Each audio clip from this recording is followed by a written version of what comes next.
નમસ્કાર વિદ્યાર્થી મિત્રો, ધોરણ 10 વિષય વિજ્ઞાન પાઠ 7મો આજના તદ્દન નવો ટોપિક જેનું નામ છે અંતઃસ્ત્રાવો. તમને લોકોને આ જે અંતઃસ્ત્રાવો નામનો ટોપિક જે છે એમાંથી 2 માર્કનો અથવા 3 માર્કનો પ્રશ્ન પૂછાઈ શકે છે. ટૂંકમાં આ અંતઃસ્ત્રાવો એક ટોપિક છે, આમાં વનસ્પતિના આવશે ને પ્રાણીના પણ આવશે ને આમાંથી 100% પ્રશ્ન જે છે પૂછાશે જ. કાં તો 1 માર્કમાં પૂછાય ને કાં તો 2 માર્કમાં પૂછાય. હવે અંતઃસ્ત્રાવી ગ્રંથિ ને બધું પૂછાય તો લગભગ મોટા પ્રશ્નમાં પણ પૂછાઈ શકે છે, બરાબર? તો છોકરાઓ, અંતઃસ્ત્રાવો એ છે શું? સામાન્ય રીતે આપણે અંતઃસ્ત્રાવો જે છે એને આપણે કહીએ છીએ હોર્મોન્સ. ઇંગ્લિશમાં કહીએ છીએ હોર્મોન્સ. હોર્મોન્સ ને ગુજરાતીમાં કહેવાય છે અંતઃસ્ત્રાવો. આ જે અંતઃસ્ત્રાવો છે શું? સામાન્ય રીતે તમે કોઈ નાનપણમાં તમારો જે ચાઇલ્ડ જે છે, તમે ચાઇલ્ડહુડ આપણે જે નાના હોય ત્યારનો જે ફોટો છે તમે જોયેલો હોય ને અત્યારના તમારો ફોટો જોયેલો હોય તો બેમાં કાંઈ ચેન્જ લાગે છે? તો કે 100% લાગે છે. ફરક બેમાં લાગે છે કે તમે નાનપણનો ફોટો જુઓ ને અત્યારનો ફોટો જુઓ, નાનપણમાં જે છે અને અત્યારમાં જે છે એ બેમાં 100% તમને ફરક લાગે છે. હજી પણ તમે અત્યારના અને આજથી લગભગ 8 થી 10 વર્ષ પછી તમારો ફોટો જોશો તો બેમાં ફરક લાગશે. લાગે તો કે 100% લાગે. તેનું રીઝન શું, કારણ શું? તો કે તમારા જે શરીરનો જે છે જે વૃદ્ધિ, વિકાસ, અન્ય પરિવર્તનો, તો એ અમુક તમારા શરીરમાં જે ચેન્જીસ આવે છે, જે ફેરફાર આવે છે, કેના લીધે આવે છે? તો કે એ ફેરફાર જે છે એ આવે છે અંતઃસ્ત્રાવોના લીધે. અંતઃસ્ત્રાવો એટલે કે હોર્મોન્સ છે શું ભાઈ? એનું કામ શું હોય? તો કે અંતઃસ્ત્રાવો સામાન્ય રીતે, જો આપણે આની પહેલા જોયું હતું કે તમે ગરમ વસ્તુને સ્પર્શ કરો એ ભેગા તમે હાથ લઈ લ્યો છો, તો એ માની લ્યો કે અહીંયા ગરમ વસ્તુને તમે માની લ્યો ગરમ વસ્તુ છે આને સ્પર્શ કરી છે, તો અહીંથી સંદેશો કરોડરજ્જુ સુધી જાય છે. તો એ સંદેશો અહીંથી કરોડરજ્જુ સુધી જાય તો જાય કેમ? તો કે એ છે એને કહેવાય છે ઉર્મિ વેગ. શું કહેવાય છે? ઉર્મિ વેગ. સામાન્ય રીતે તમે ઘણી વખત જો અમુક ડિસ્કવરીમાં અથવા ફોટોમાં જોયેલો હોય તો જેમ પાવર જાતો હોય એ રીતના આ જે ઉર્મિ વેગ જે છે એના દ્વારા સંદેશો એટલે અહીંથી અહીં આવે છે ને અહીંથી અહીં આવે છે. શું આવે છે? તે ભાઈ ગરમ વસ્તુના હાથ સ્પર્શ થયો છે તો અહીંથી રિપ્લાય આવશે કે તમે હાથ શું? તો કે ભાઈ ખેંચી લો, ગરમ વસ્તુને છે મૂકી દો. તો આ સેકન્ડના અમુક ભાગમાં રિપ્લાય થતો હોય છે. જે સંદેશાનું જે તમને કહું છું એ સંદેશો આવો અને જાઓ બે જે છે એ કેના વડે થાય છે? તો કે ઉર્મિ વેગ. એને શું કહેવાય? ઉર્મિ વેગ વડે અહીંથી અહીંયા સંદેશો પહોંચે છે ને અહીંથી અહીંયા સંદેશો પહોંચે. આ વાત થઈ ઉર્મિ વેગ. એક તમને શબ્દ સમજાવ્યો છે ઉર્મિ વેગ. ડિટેલ વાઇઝ આપણે જોવાનું છે, બરાબર છે? એ જે તે સમય જોશું ચેતાકોષની રચનામાં. પરંતુ આજે આપણે ભણવાનું છે કેના વિશે? અંતઃસ્ત્રાવો વિશે. અંતઃસ્ત્રાવો શું? તો કે ભાઈ દરેક જગ્યાએ આ જે ઉર્મિ વેગ છે આપણા શરીરના દરેક, પહેલા તો આપણે એ ખબર હોવી જોઈએ આપણું શરીર કેનું બનેલું છે? તો કે કોષોનું.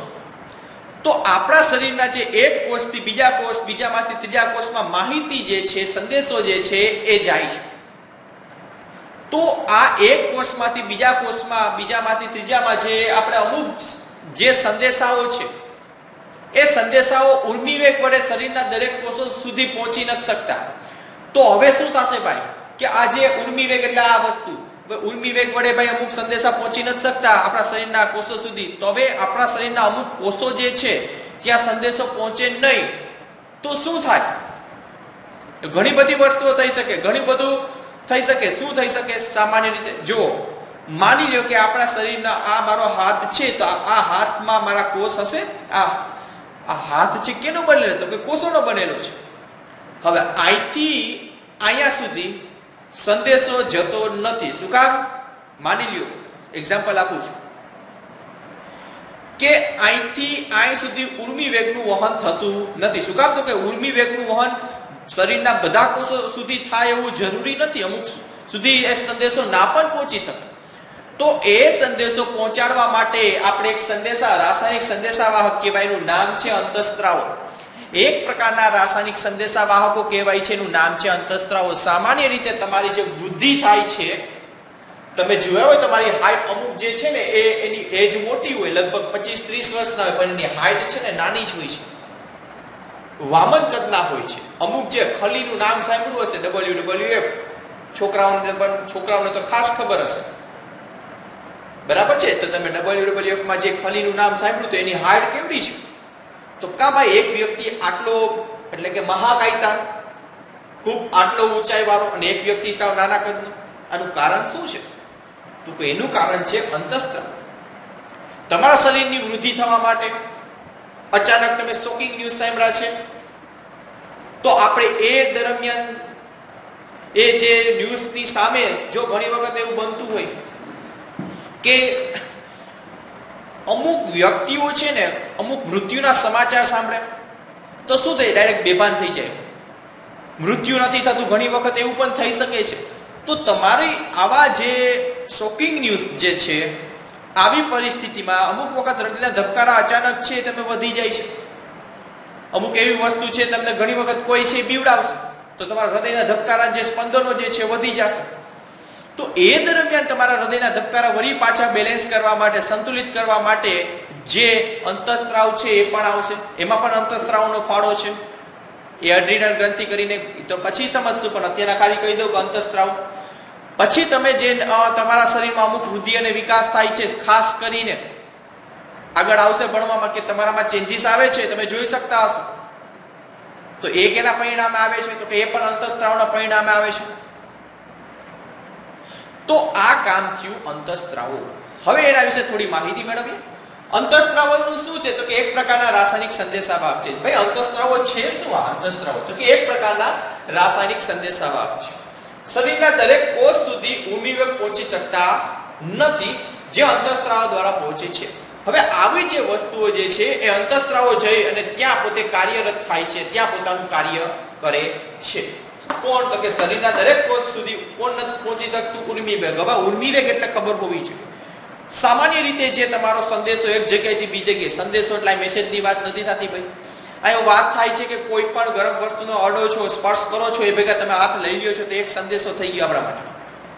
તો શરીરના દરેક કોષ સુધી ઉર્મિવેગ પહોંચી શકતા તો કે નથી, જે અંતઃસ્ત્રાવો દ્વારા પહોંચે છે.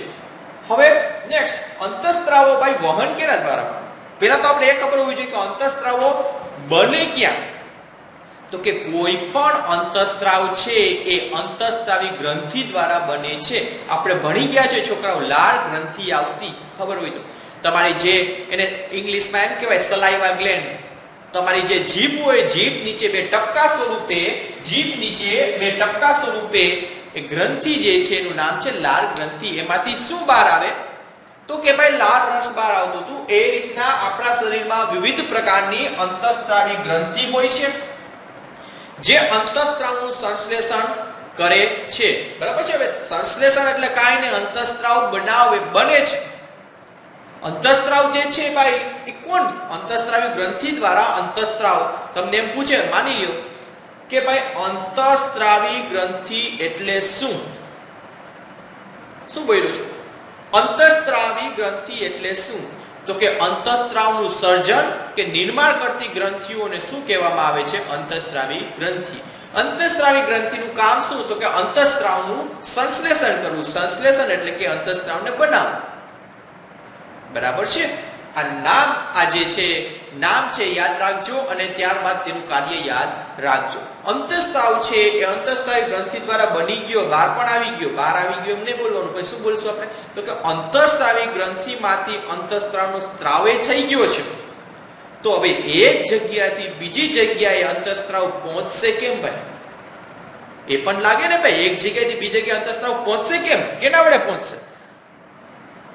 તો કે સામાન્ય રીતે અંતઃસ્ત્રાવ એક જગ્યાએથી બીજી જગ્યાએ પહોંચે છે તો એ પહોંચે છે રુધિર. શું કામ? તો કે રુધિર તમને ખબર છે, માની લ્યો છોકરાઓ કે જે રુધિર જે છે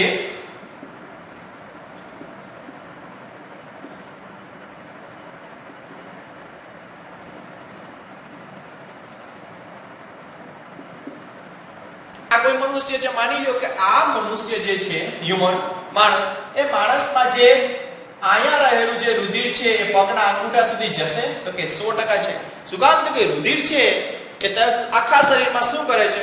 ફરતું રહે છે. એનું સર્ક્યુલેશન થતું રહે છે, પરિભ્રમણ થતું રહે છે. કોનું? તો કે રુધિરનું. તો રુધિર છે આખા શરીરમાં ફરે છે એટલે કે એનું સર્ક્યુલેશન થતું રહે છે. તેના લીધે શું? તો કે ભાઈ અંતઃસ્ત્રાવ છે, અંતઃસ્ત્રાવ રુધિરમાં ભળી જાય છે. તો કે હા, એ રુધિર દ્વારા એ એક જગ્યાએથી બીજી જગ્યાએ પહોંચે છે. હવે બીજી જગ્યા એટલે શું? તો કે જ્યાં અંતઃસ્ત્રાવની જરૂર હોય ત્યાં પહોંચે છે. ને ખાસ યાદ રાખજો કે અંતઃસ્ત્રાવ જ્યાં સર્જાય છે ત્યાં તેમની અસર હોતી નથી, એની જગ્યાએ બીજી જ જગ્યાએ તેની અસર હોય. માની લો કે ભાઈ મારે અહીંયા આ હોય નહીં, આ તો ખાલી કહું છું એક્ઝામ્પલ તરીકે, અહીંયા અંતઃસ્ત્રાવી ગ્રંથિમાંથી અંતઃસ્ત્રાવ સર્જાણો, તો આટલા અહીંયા અંતઃસ્ત્રાવનું જે કાર્ય છે અહીંયા નહીં હોય. અંતઃસ્ત્રાવનું કાર્ય શરીરના કોઈ બીજા અંગમાં જશે. એટલે કીધેલું છે કે ભાઈ અંતઃસ્ત્રાવ જ્યાં સર્જાય ને ત્યાં પોતાનું કાર્ય ન થતું, એટલે કે ત્યાં પોતાની અસર ન થતી. આ અસર ક્યાં હોય? તદ્દન બીજા જ અંગમાં હોય છે, બીજા જ કોષો હોય છે, ત્યાં હોય છે. પેલા આ ટોપિક લખી લો, ત્યાર પછી હું બોલ્યો છું એ ટોપિક લખાવું છું. તેની પહેલા દરેક વિદ્યાર્થી આ ટોપિક લખે, બરાબર છે?